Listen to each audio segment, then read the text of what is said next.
dilihat nanti di neraka Allah Subhanahu Wa Taala tentang Abu Lahab dan isterinya. Ya, jadi itu dia hukum tajwid dan terjemahan harfiah untuk surah Al-Masad atau Allah atau surah Al-Lahab ini. Baik, kita pergi kepada tafsir ulasan. Firman di bawah tajuk balasan Allah terhadap Abu Lahab dan isterinya. Firman Allah Subhanahu Wa Taala, a'udzubillahi minasyaitonir rajim. Bismillahirrahmanirrahim. Tabbat yada abi lahabin wa tabb. Pertama, celakalah kedua tangan Abu Lahab dan sungguhnya dia memang celaka dan rugi. Ma aghna anhu maluhu wa ma kasab.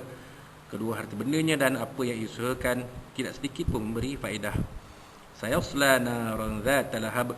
Ketika kelak dia akan masuk dalam api yang bergelojak.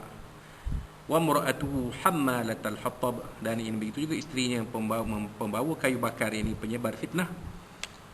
Fi jidha hablum min masad. Kelima yang di lehernya ada tali dari sabut. Baik, tafsir dan huraian.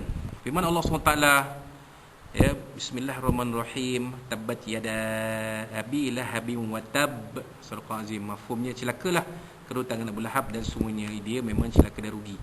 Maksudnya, binasalah tangan Abu Lahab, rugi dan sia-sia sahajalah segala usahanya. Ungkapan ini secara majas membawa maksud pemberitahuan tentang kerugian dan kecelakaan Abu Lahab. Dalam masa yang sama, ia juga merupakan satu doa kepada Abu Lahab supaya ditimpa kecelakaan dan kebinasaan. Kemudian Allah SWT berfirman watab, mafhumnya sesungguhnya Abu Lahab memang celaka. Pengumuman ini datang daripada Allah Subhanahu Wa Taala sendiri dan dia memang pasti rugi di dunia dan rugi di akhirat. Mana Allah Taala dah cop Abu Lahab ni, tak boleh buat apalah. Abu Lahab seperti yang diketahui merupakan bapa saudara Nabi SAW. Namanya ialah Abdul Uzza bin Abdul Muttalib. Beliau merupakan seorang yang kerap menyakiti Nabi SAW, musuh baginda dan sentiasa menghina Rasulullah SAW dan agama Islam. Seterusnya Allah SWT menceritakan keadaan Abu Lahab di masa lampau menerusi ayat yang berikutnya. Apa dia tuan-tuan? Ma aghna anhu maluhu wa ma kasab. Surah Azim. Harta bendanya dan apa yang dia usahakan tidak sedikit pun memberi faedah. Ayat kedua. Harta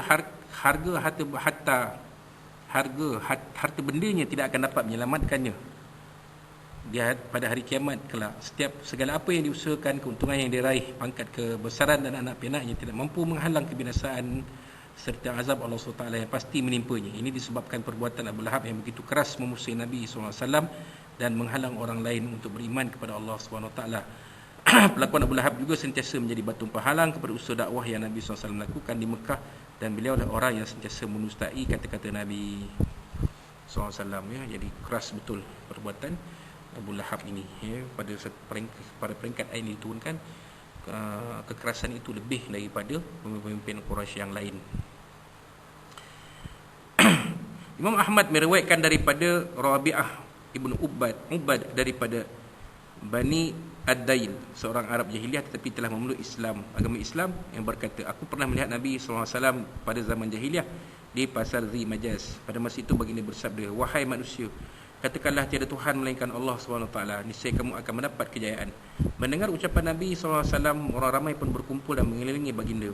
Tiba-tiba dari belakangnya muncul seorang lelaki yang putih mukanya tapi juling, dan kedua mata hitamnya yang bergelang, mencelah sambil berkata, sesungguhnya dia ini Muhammad, penganut ajaran sesat dan seorang pendusta.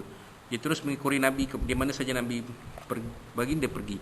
Maka aku pun bertanya tentang latar belakang orang tersebut.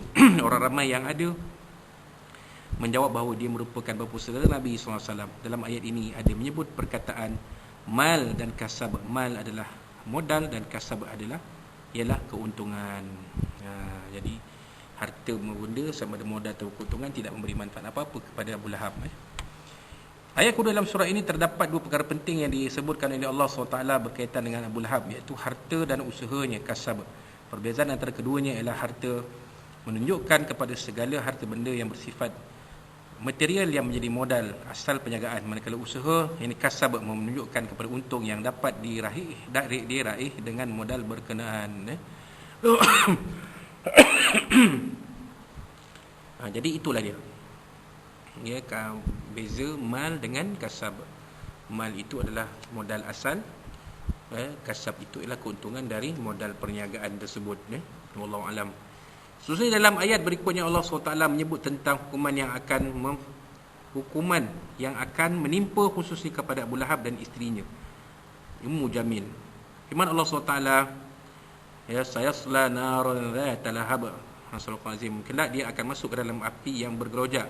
Surah Al-Lahab ayat 3. Ayat ini memberi pengertian bahawa Abu Lahab akan dihumban ke dalam api neraka Jahannam yang marak untuk membakar kulit-kulit manusia yang kafir. Menurut Abu Hayyan,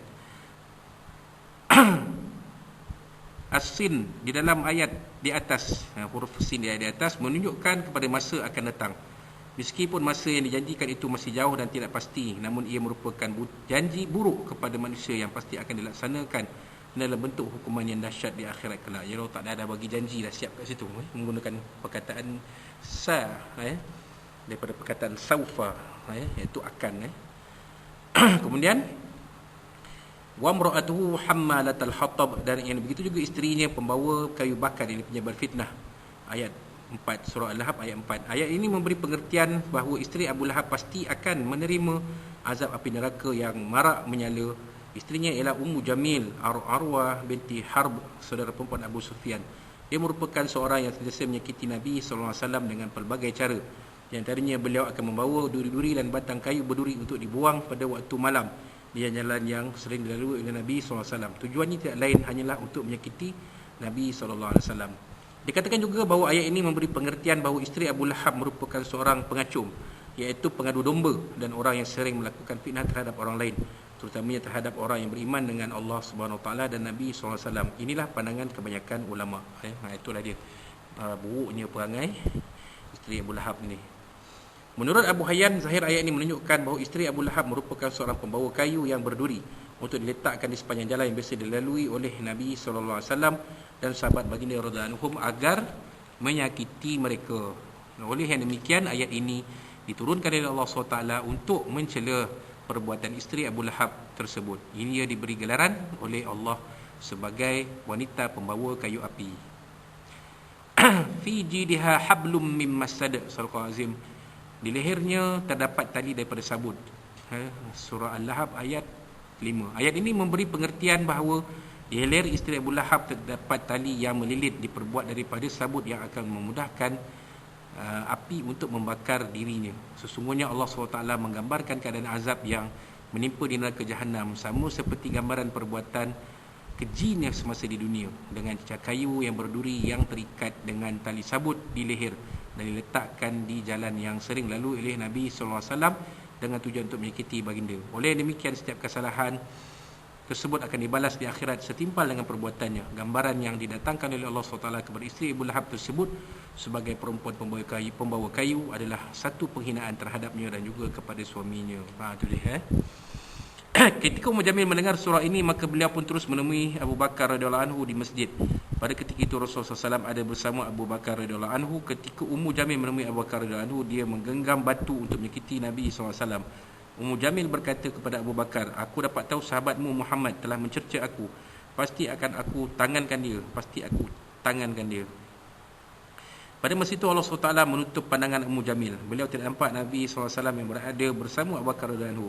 Diriwayatkan bahawa Abu Bakar radhiyallahu anhu bertanya kepada Ummu Jamil, "Adakah kamu melihat sesiapa bersamaku?" Beliau menjawab, "Adakah kamu ingin mempermainkan aku? Aku tidak nampak sesiapa pun selain kamu." Itu dia.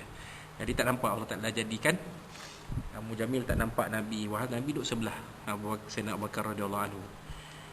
Daripada perhubungan di atas, nyatalah pandangan yang lebih tepat berdasarkan pandangan yang awal tadi, iaitu berhubung dengan balasan kepada isteri Abu Lahab. Menurut Sa'id Ibn Musayyab, seorang ulama tabi'in terkenal di kota Madinatul Munawwarah, Ummu Jamil ada sebetas kalung dan loket yang besar dan mahal. Dia pun bersumpah, "Demi Tuhan Lata dan Uzza, akan aku gunakan kalung dan loket ini untuk membiayai kempen membungsuhi Muhammad." Oleh sebab itu Allah SWT menyiksanya dengan tali yang melilit lehernya dengan api neraka. Wallahu a'lam.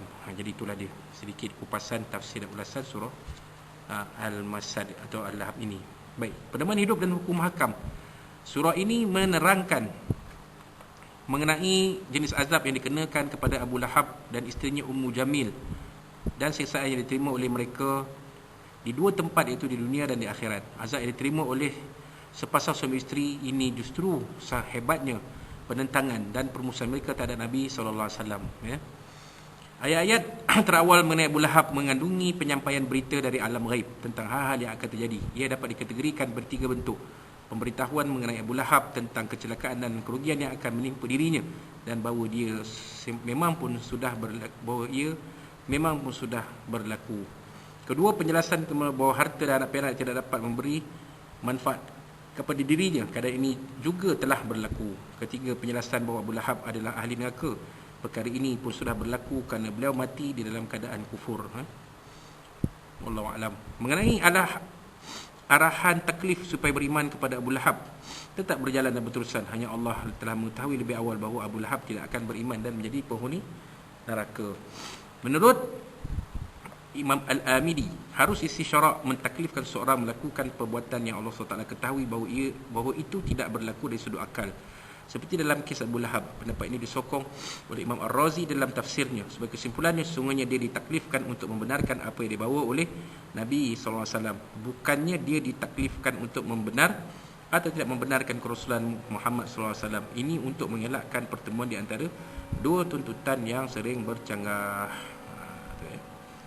Dua ayat terakhir dalam surah ini menggambarkan bentuk-bentuk azab yang bakal diterima oleh Ummu Jamil bersama dengan suaminya. Beliau akan dicampakkan ke dalam api neraka Jahannam kerana kecelakaannya semasa di dunia. Bentuk seksaannya di neraka Jahannam ialah dengan cara pembakaran melalui taji sabut yang dililit di lehernya. Siksaan ini adalah setimpal dengan pelakuan-pelakuannya yang sentiasa menyakiti dan memusuhi Nabi SAW.